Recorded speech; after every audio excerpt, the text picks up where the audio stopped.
Hello everyone, this is Isabel. I'm at Mobile World Congress 2022. It's day 3, we're still going strong, and I'm joined by Howard Stevens, CEO of TOMIA, on the hot seat. Are you ready? Certainly am, Isabel. Nice to be with you. How's been your week so far? Very busy, I'm pleased to say. It's been really, really good to be back in the show, meeting people physically, old friends and new's been really good, and we're extremely busy, so it's a really good week so far. I agree, me too. It's very exciting. So I guess this week we're in Mobile World Congress, and of course we've heard a lot about 5G. And one of the things that will make 5G global is VoLTE roaming. I mean, at Hot Telecom, we've talked about VoLTE roaming for a long time. We've written articles, we've done statistics, but up to very recently, there wasn't that much traction with VoLTE roaming. But now that 5G is here, is that changing? Is VoLTE roaming finally happening? Yeah, it's been interesting for us actually, because if we had this interview this time last year, I don't think I could honestly have said to you that VoLTE roaming was really taking off. But the last 6 to 9 months has made a huge difference to it. I think it's really being driven by the shutdown of the American 3G networks, which has started and will conclude this year. Over the last 6 months, we've seen 10 plus projects kick off.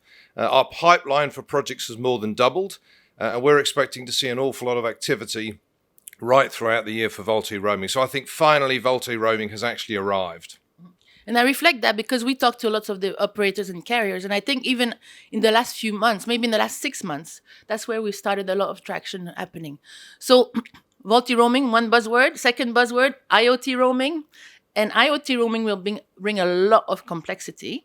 However, I believe that with complexity comes opportunities. So for the operators and carriers out there wanting to address this complexity, what should they do? Yeah, well, the carriers are on a journey in terms of understanding IoT roaming. Some carriers have actually taken it really, really positively and aggressively and are driving a lot of enterprise business as a consequence of it. Some carriers are still, from a roaming point of view, trying to understand how many machines they have in their network, what do they do with it in terms of moving it forward strategically. But the one thing that is clear is that IoT roaming, a bit like VoLTE roaming, has actually started to really make a difference to people. So that is going to bring a lot of complexity. From our point of view in the roaming world, it means that an average carrier is probably going to go from managing 300 to 400 relationships with 2 or 3 parameters, so voice, data, and SMS, to managing potentially tens of thousands.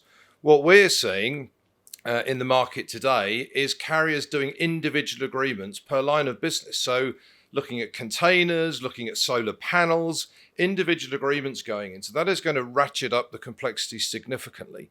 So carriers have actually got to look at automating an awful lot of their systems. They've got to integrate in between clearing and roaming to make the decision making significantly easier and much more effective. If they don't do that, they're going to generate all this positivity, but they're going to lose it in the complexity of making that work day to day.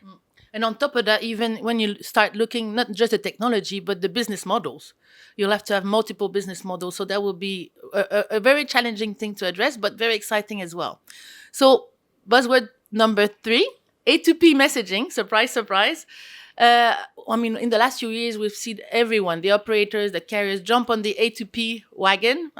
But it's true, there's a lot of growth there. However, addressing A2P messaging is not the same as A2P for a carrier, because you have to have a more agile, flexible, efficient business model. So how does TOMIA help carriers and operators address that? Well, we've been in the voice business, I think as most people know, for many, many years. And we address a lot of the complexity around voice, the business-to-business relationship side, the routing side of it. And there are a lot of similarities between the voice side and SMS. So as carriers and enterprises are looking perhaps not to go through the aggregators, but go direct to each other, we've actually been able to transfer all of that understanding from a voice perspective and help the carriers simplify and manage all of that interaction in a much more efficient way. And we are seeing operators now looking very, very seriously at bringing this business back from the aggregator community and doing it direct. And we're working with many of the big tier ones on that now. So we can help reduce the complexity for them. Okay. So I guess you mentioned complexity. I think it's going to be, the future is complexity, with all the buzzwords we touched on. IoT, A2P, VoLTE, 5G, for sure. However, carriers, and in their DNA, they're able to simplify the equation, or at least they have the tools to do so. How does TOMIA play its role in all of that? How can you enable carriers and operators to simplify all of this complexity? Yeah, well, I think it comes through two things, which is integration and automation. Because again, in order to have the decision making that the carriers are going to need to actually make these things work in real time, you have to integrate systems together. And fundamentally, from our point of view, it's integrating clearing and network roaming. We're the only vendor in the market that actually has both of those lines of business together. And we have integration points already, which will help the carriers simplify that decision making as they look at their potentially tens of thousands of agreements moving in real time.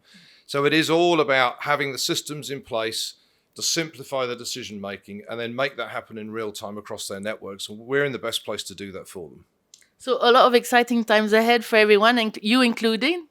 Yes, absolutely. And I think as we all start to get back on planes, we all start to roam again, that's going to give the impetus for the carriers, I think, to look again at investing rather than potentially just holding back on money. And we're starting to see that happen as well. So, yeah, so I think we're the whole industry, but particularly TOMIA, we're in for a very exciting FY22.